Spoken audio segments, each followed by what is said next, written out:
will see more of Tariq Rahman. It is the reality যে তারেক রহমান ফেরত আসবে। বিএনপির ভারপ্রাপ্ত চেয়ারম্যান তারেক রহমানের স্বদেশ প্রত্যাবর্তনের আগ মুহূর্তে ব্যারিস্টার আন্দালিব রহমান পার্থর একটি ঐতিহাসিক সংসদীয় ভাষণ সামাজিক যোগাযোগ মাধ্যমে নতুন করে ভাইরাল হয়েছে।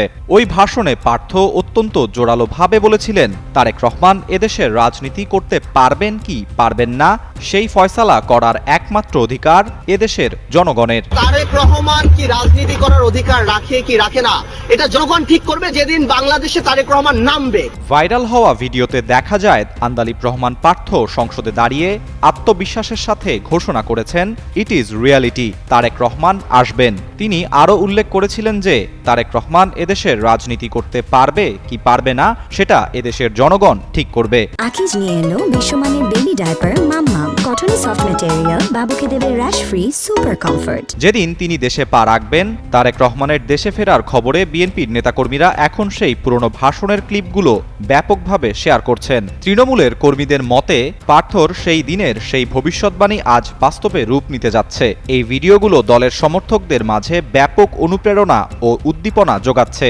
তারেক রহমান সাহেব বাংলাদেশে রাজনীতি করবে মাননীয় স্পিকার, এটাই খুব একটা স্বাভাবিক ব্যাপার। রাজনৈতিক বিশ্লেষকরা মনে করছেন, এক সময় সংসদে দাঁড়িয়ে তারেক রহমানের পক্ষে পার্থর দেয়া সেই সাহসী ও দূরদর্শী বক্তব্যটি আজকের পরিবর্তিত পরিস্থিতিতে অত্যন্ত প্রাসঙ্গিক হয়ে উঠেছে। দীর্ঘ 17 বছরের নির্বাসন শেষে তারেক রহমানের রাজকীয় প্রত্যাবর্তনের মধ্য দিয়ে প্রতিষ্ঠিত হতে যাচ্ছে বলে মনে করছেন তার অনুসারীরা।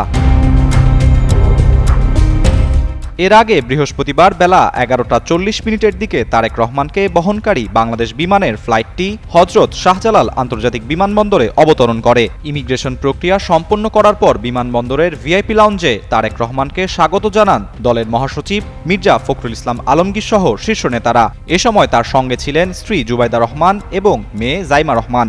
একই সাথে ছিলেন দেশে থাকা পরিবারের অন্যান্য সদস্যরা।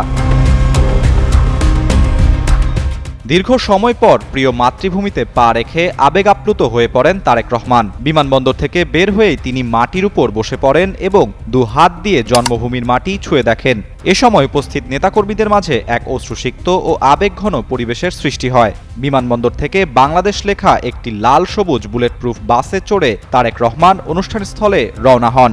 বেলা 3:50 তিনি সভামঞ্চে পৌঁছালে পুরো এলাকা প্রকম্পিত হয়ে ওঠে গগনবিদারী স্লোগানে। 3:58 তিনি বক্তব্য শুরু করেন। 36 জুলাই এক্সপ্রেসওয়ে এলাকায় আয়োজিত এই সংবর্ধনা জনসমুদ্রে রূপ নেয়, যা সামলাতে হিমশিম খেতে হয় আইন শৃঙ্খলা রক্ষাকারী বাহিনীকে। আরাফাত ইসলাম, যুগান্তর নিউজ।